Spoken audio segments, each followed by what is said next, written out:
Buah semangka, buah kuini, kalau dimakan enak rasanya.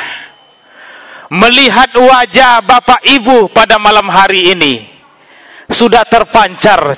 Hayya 'alal falah.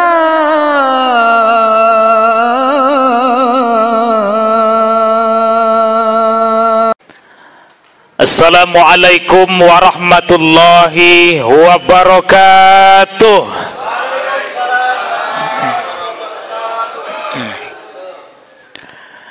Bapak Ibu yang semuliakan, malam yang ke-17, kira-kira apa kabar? Sehat? Ibu-ibu sehat? Sehat enggak? Tak ada yang jawab, sakit. Sehat? Semangat. Sebentar lagi kita ayo jadi semangat. Bapak Ibu yang semuliakan, kalau tadi di pantun memancing-mancing, aku coba pula dengan pantun. Boleh Pak ya? Biar kita santai sedikit.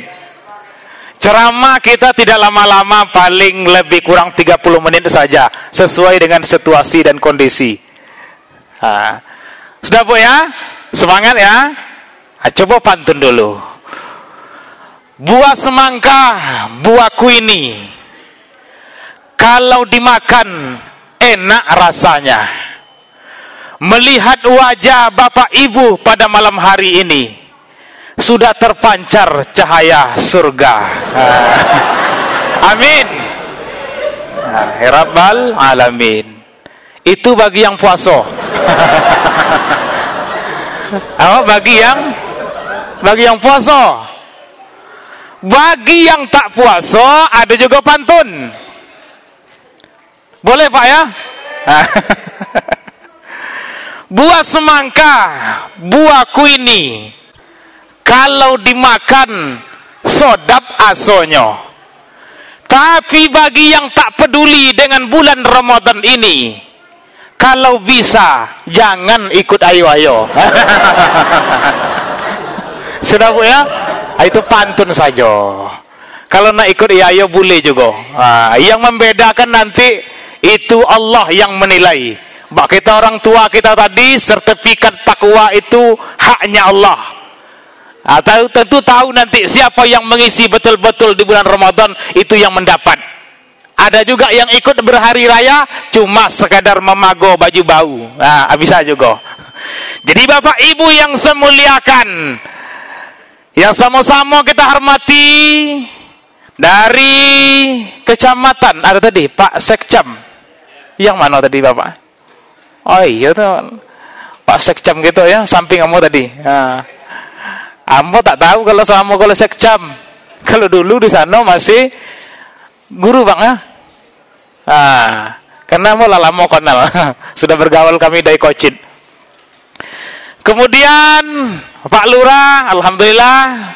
Kemudian orang tua kita, pengurus masjid, Ustadz Martunus, alhamdulillah dengan segala fatwa-fatwa dan petunjuknya, Bapak dan orang tuaku sekalian, Pak Imam yang luar biasa mimpin pada malam hari ini, semangat.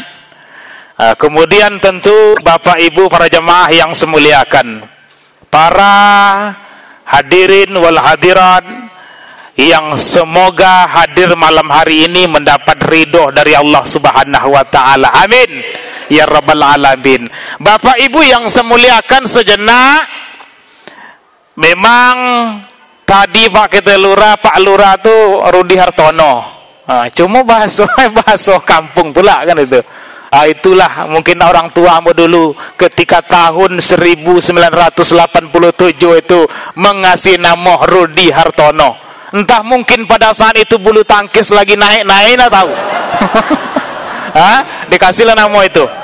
Jadi Bapak Ibu yang semuliakan, saya ini bukan jauh-jauh, orang kita juga, budak awak juga Pak. Dari Lubuk Trap. Kalau di sini ya mudah sering, ke Ukui Duo tuh sering ngisi. Kemudian Simpang Berito, Radang Seko, kemudian masuk ke daerah PT, kalau dulu namanya Berito, sekarang udah diganti. Sampai ke dalam sana. Jadi saya dari Lubuk Terap sudah sering, cuma masjid inilah alhamdulillah pada malam hari ini diberikan kesempatan untuk kita bersama-sama hadir bersilaturahmi melalui rekan kami Junanda. Inilah menghubungi kami. Kawan-kawan dulu jumpa di main bola. Sudah Bapak Ibu? Juga pada malam hari ini ada yang tak asing lagi tadi jumpa pula di sini. Yaitu ada momen nambo. Ini momen nambo, diangkat tangan momen. Bilo lagi menjual momen kan malam musuh lagi. Jadi momen nambo kan momen kandung nambo. Kayaknya belum lama diukui. Dah berapa? Ada setahun, 2 tahun? Setahun baru pindah diukui. Ini momen kandungmu adalah adik dari ibu ambo. Begitu. Ternyata beliau jumpa juga di sini tadi. Jadi Bapak Ibu yang saya muliakan, pertama tentunya tiada bosan-bosan ucapkan rasa syukur kepada Allah. Alhamdulillahirabbil alamin. Bahwa kita diberikan kesempatan oleh Allah untuk mengisi malam-malam bulan Ramadan, maka tanpa terasa malam hari ini sudah masuk yang ke-7 boleh. Itu artinya kurang dari separuh lagi Ramadan akan meninggalkan kita. Itu kalau umur kita diberikan. Kalau tidak, bisa saja kita lebih dahulu meninggalkan Ramadan. Itu 2 itu pasti terjadi.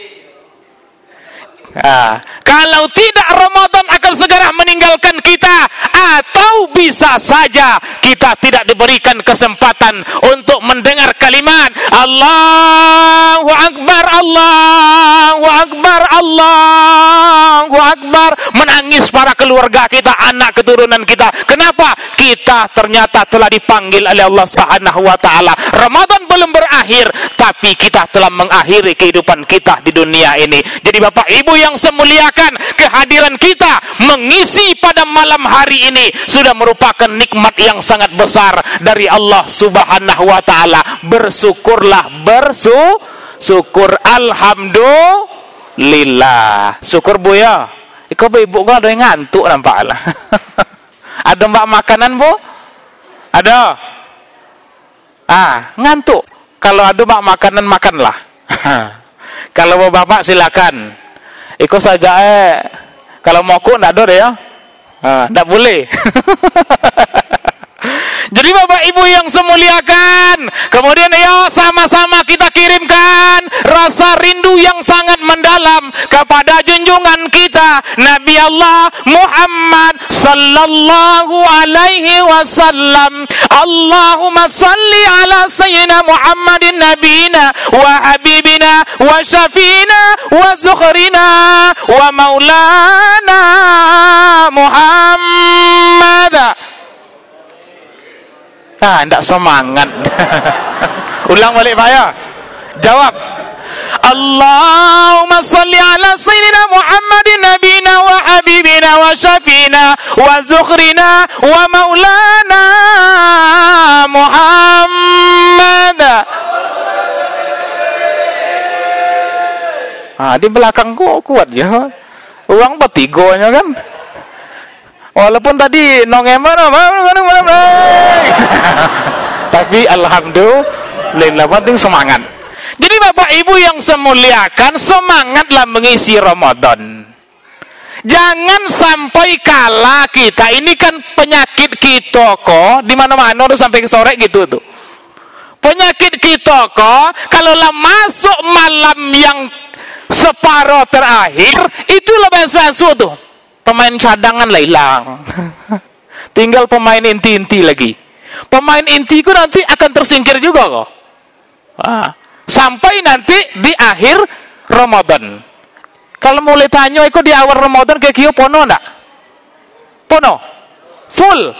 Ada sebagian yang sholat di luar. Nah, Bapak Ibu yang semuliakan, setelah dia berlalu Ramadan masuk malam, pekan yang pertama, pekan yang kedua, beransur-ansurlah jamaah. Banyak yang sudah mulai menghilang, sudah mulai terpikir ayo ya lagi. Ramadan belum meninggalkan kita, tapi sikap dan perbuatan kita sudah meninggalkan Ramadan. Itu banyak tuh di sana. Disiko mudah-mudahan indah ado.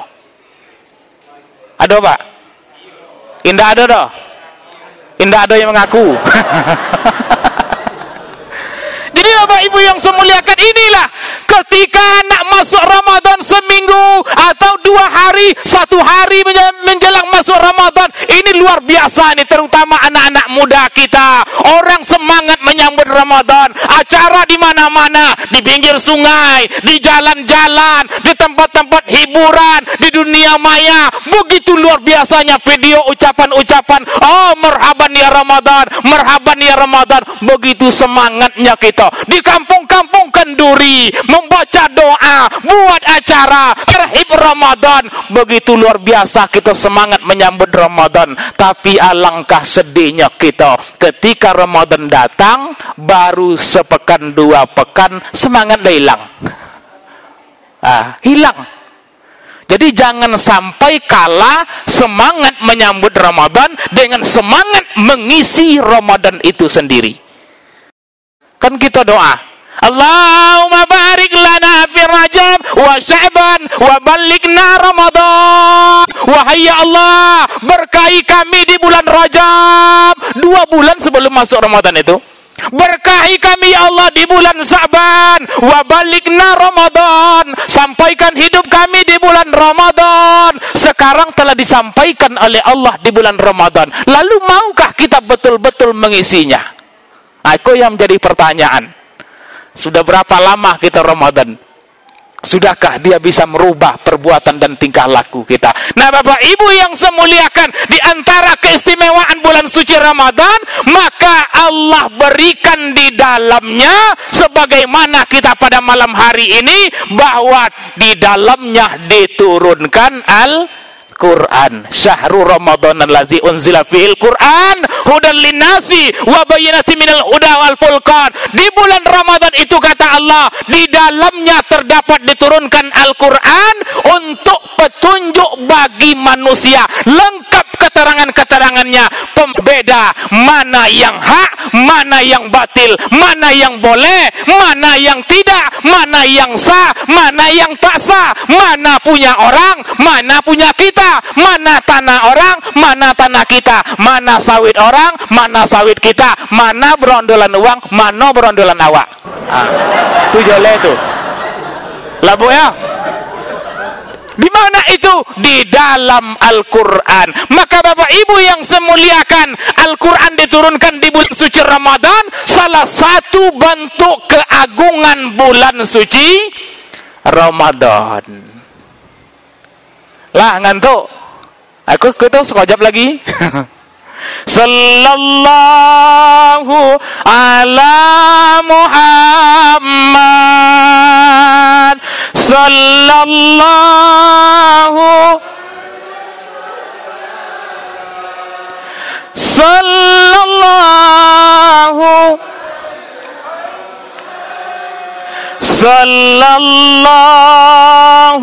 alaihi wasallam. Ya Nabi salam, ya Rasul salam, ya Habibi salam alaika salawatul. Iya Bapak Ibu semangat. Sallallahu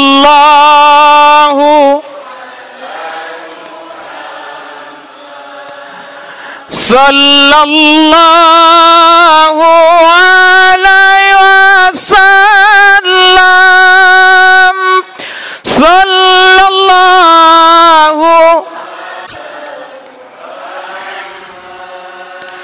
Sallallahu alaihi wasallam. Ya Nabi salam, ya Rasul, ya Habib habibi salam alaika salawatullah. Bapak Ibu para jamaah yang saya muliakan, Al-Quran kan itu yang kita bahas tuh. Sebenarnya kalau ingin kita bahas semuanya tak cukup waktu kita dah. Kalau malam hari ko bukan saja waktu yang tak cukup, ambo pun tak akan bisa membahas bagaimana luar biasanya Al-Quran itu. Jadi ambo tidak akan cukup ilmu ambo untuk memahami bagaimana luar biasanya Al-Quran ini. Karena apa? Al-Quran merupakan mukjizat yang luar biasa yang sampai akhir zaman masih bisa kita melihatnya. Jadi ambo tidak akan cukup ilmu ambo untuk membahas ini.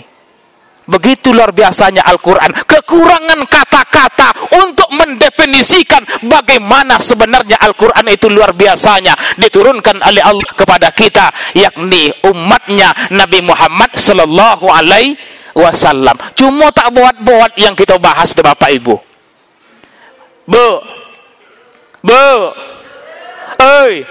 Tidak buat-buat yang kita bahas dah. Kita bahas saja pengajian kita tingkat-tingkat anak SD atau MDA.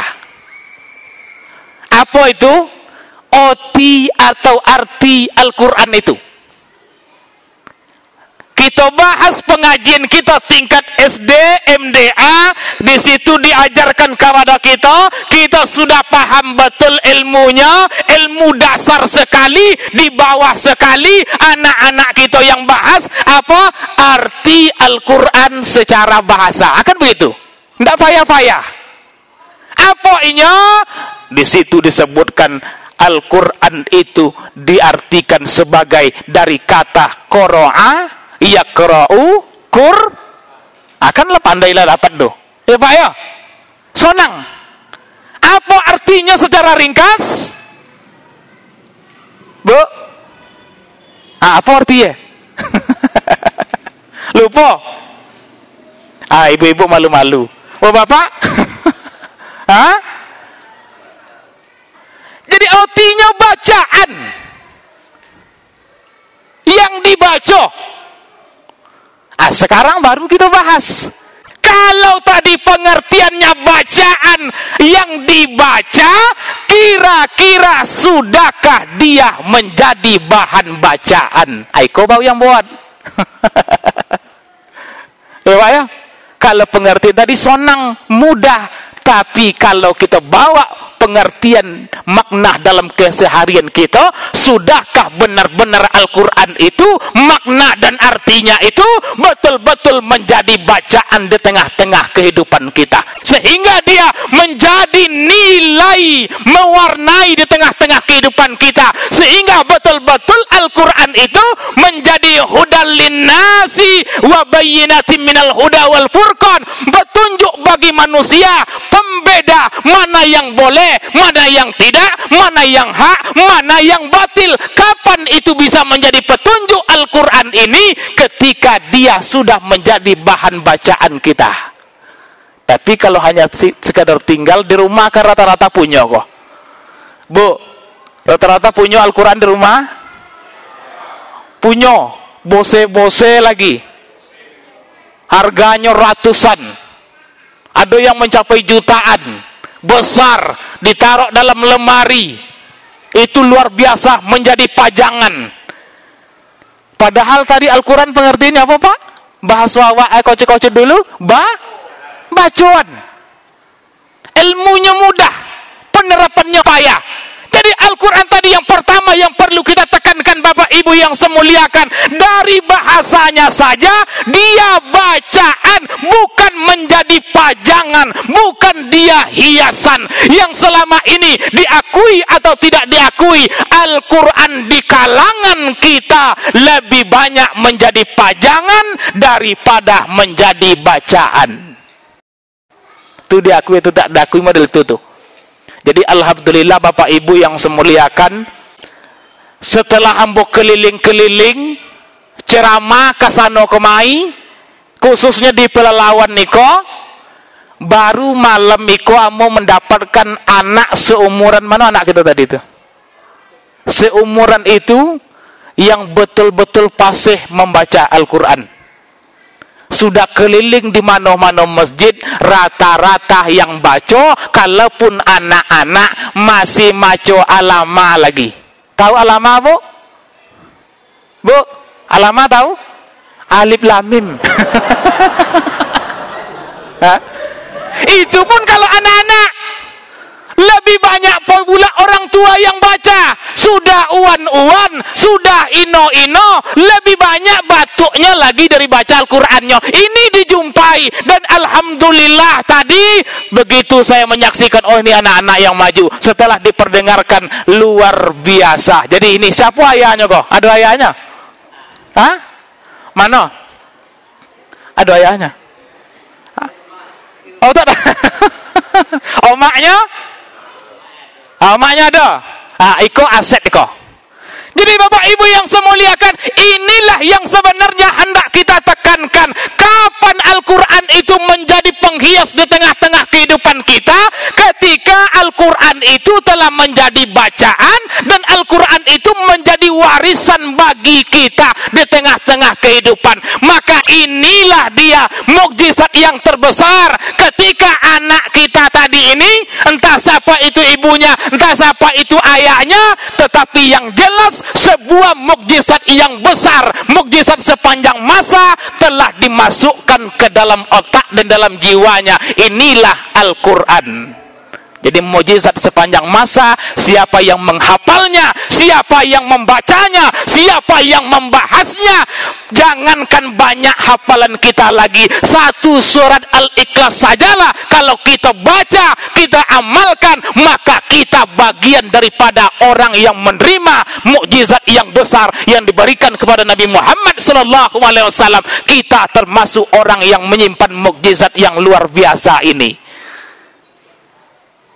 Lah Bu ya, ini dia Al-Quran. Cuma tadi persoalannya itu, sudahkah dia menjadi bacaan di tengah-tengah kehidupan kita sehari-hari?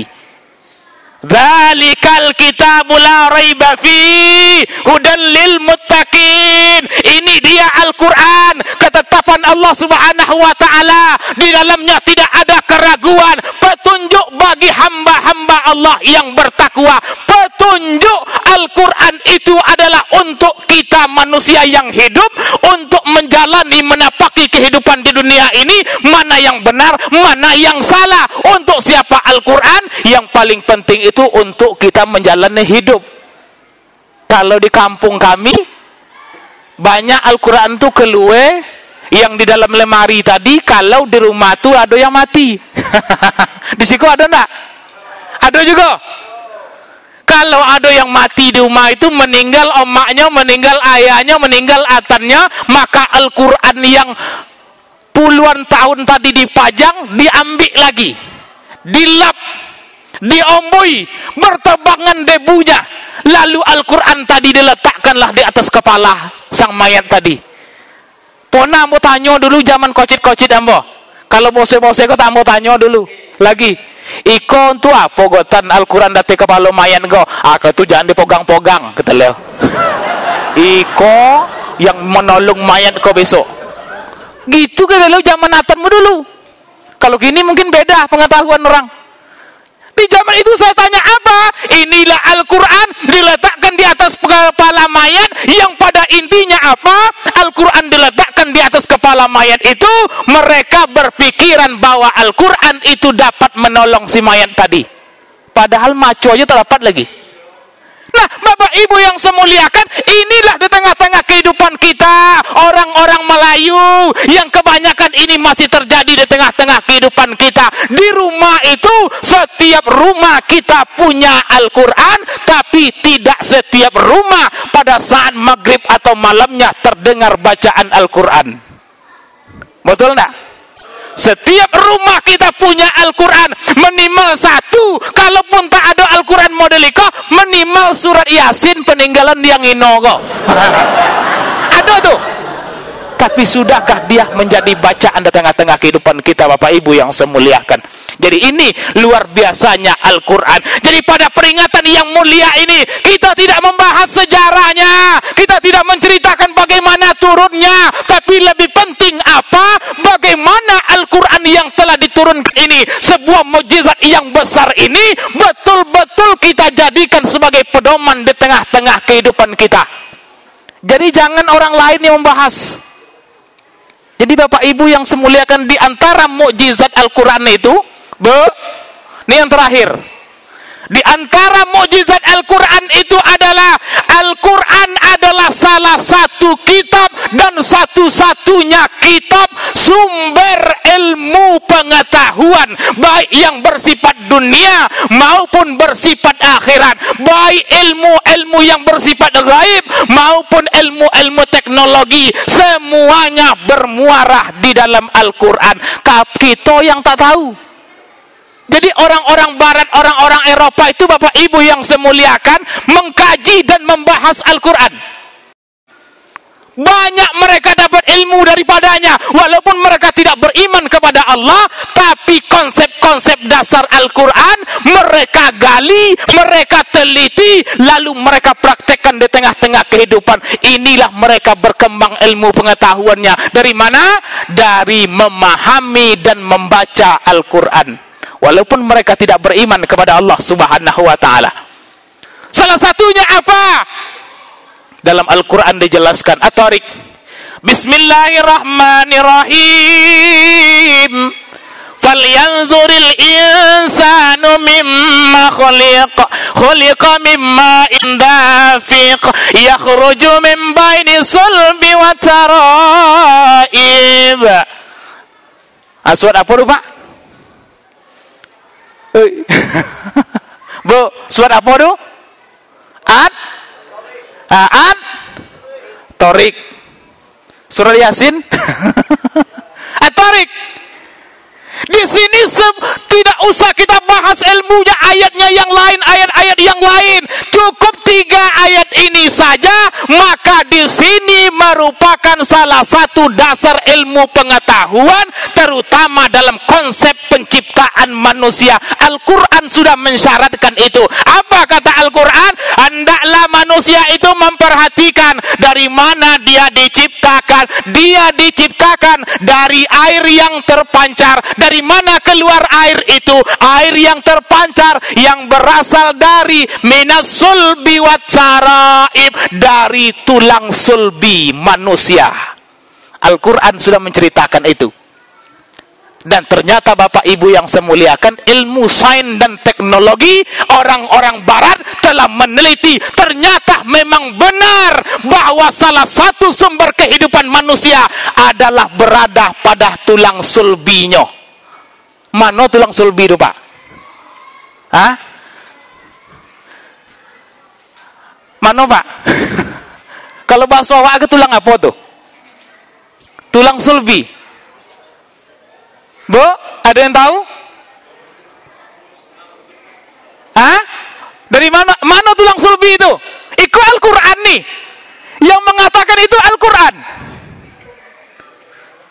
Bapak Ibu yang semuliakan, kalau kita lupa dengan pelajaran dulu, tulang sulbi itu, itulah tulang ekor kita kok. Di ujung. Ada yang segini yang belobi itu? Ada Pak? Tulang apa bahasa Arab itu? Tulang cemunding. Iya.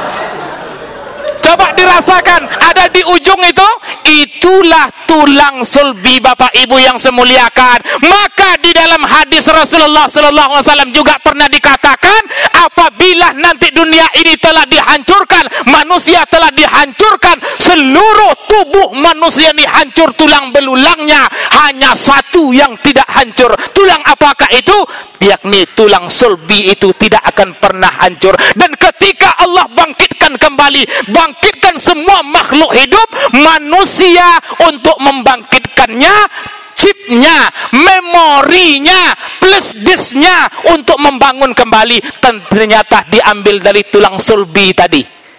Disitulah cikal bakal manusia akan kembali dibangkitkan, dan tulang ini tidak akan pernah hancur walaupun sampai hari kiamat, karena dipelihara oleh Allah Subhanahu wa taala. Diambillah dari sana proses menghidupkan manusia kembali. Inilah tulang sulbi tadi. Al-Quran telah menyatakan ini. Sains dan teknologi juga sudah mengakui ini, tidak terbantahkan. Maka orang-orang barat pun sudah meneliti ini. Artinya apa? Antara ilmu pengetahuan dan teknologi sejalan dengan apa yang telah disampaikan di dalam Al-Quran. Begitu luar biasanya Al-Quran kalau dibaca, kalau dipahami, dan kalau diamalkan. Tinggal kita lagi mau atau tidak. Mau, Bu? Mau? Ini syukur-syukur ibu-ibu masih ada wirid Yasin sekali seminggu. Kalau bapak ada perwiridannya masih jalan, alhamdulillah. Biasanya kalau tempat kami paling 3 bulan. Bapak hilang, itu baca Yasin. Jadi Bapak Ibu yang saya muliakan, inilah luar biasanya Al-Quran. Di antara keagungan Al-Quran yang diturunkan di bulan suci Ramadan. Maka selaku orang Islam hendaknya jadikan Al-Quran ini, kalaupun kita tidak mampu menangkap ilmu teknologi yang terdapat di dalamnya, sekurang-kurangnya kita mampu menangkap petunjuk untuk menuju ke jalan Allah Subhanahu wa taala. Itu sekurang-kurangnya. Kami lah tua lah Ustaz, sekolah indah lagi, kuliah jauh sekali. Bagaimana lah kami nak tentu itu? Kalau tak sampai di situ, cukup baca saja Al-Quran, pahami makna-maknanya, petunjuk antara halal yang haram untuk menuju kepada Allah Subhanahu wa taala. Maka peringatan nuzul Quran kita pada malam hari ini bukan sejarahnya, bukan asal muasal turunnya, tapi lebih kepada bagaimana kita jadikan Al-Quran ini betul-betul sebagaimana pengertian Al-Quran itu sendiri, yaitu bacaan atau sesuatu yang dibaca, bukan sesuatu yang dipajang atau sesuatu yang disimpan. Al-Quran yang dibaca, maka itulah yang mampu memberi petunjuk di tengah-tengah kehidupan kita. Sallallahu ala Muhammad, sallallahu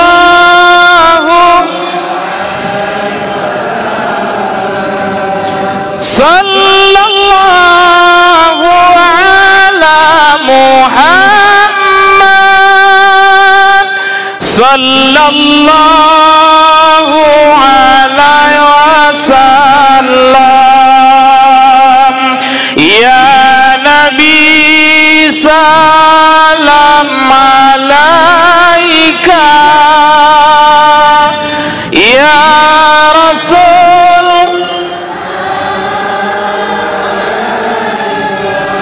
ya Habibi salam alaika, salawatullah ila hadratil Mustafa Muhammad Rasulullah sallallahu alaihi wasallam wa ala alihi wa dzurriyyatihi wa khususan li hadzal jama'ah al-Fatihah. A'udzu billahi minasy syaithanir rajim. Bismillahirrahmanirrahim. Alhamdulillahi rabbil alamin. Arrahmanir rahim. Maliki yaumiddin. Iyyaka na'budu wa iyyaka nasta'in.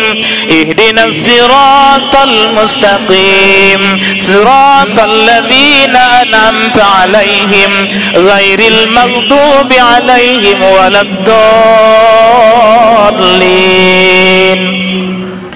Na'udzu billahi minasy syaithanir rajim. Bismillahirrahmanirrahim. Alhamdulillahi rabbil alamin, wassalatu wassalamu ala asrafil anbiya'i wal mursalin wa ala alihi wa sahbihi ajma'in.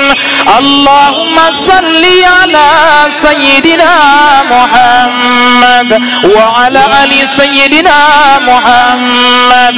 Assalamu alayka ayuhan nabi wa rahmatullahi wa barakatuh. Assalamu alayna wa ala ibadillahi salihin. Allahumma anta salam wa minka salam wa ilayka ya'udu salam. Fahayyina rabbana bisalam wa adkhilna jannata darassalam. Tabarakta rabbana wa ta'alaita ya dzal jalali wal ikram. Allahumma inna nas'aluka at-tuqa wal huda wal afafa wal ghina wal maut 'ala al-islam wal maut 'ala al-islam wal maut 'ala al-islam wal iman walhamdulillahi rabbil alamin. Bapak Ibu para jemaah yang saya muliakan, kiranya demikian yang bisa saya sampaikan. Mohon maaf atas segala kekurangan ataupun mungkin kelebihan. Mudah-mudahan apa yang sedikit atau yang kebanyakan ini bisa kita amalkan di tengah-tengah kehidupan kita dan menjadi bekal nanti kita menghadap kepada Allah Subhanahu wa taala. Amin ya rabbal alamin. Demikian, assalamualaikum warahmatullahi wabarakatuh.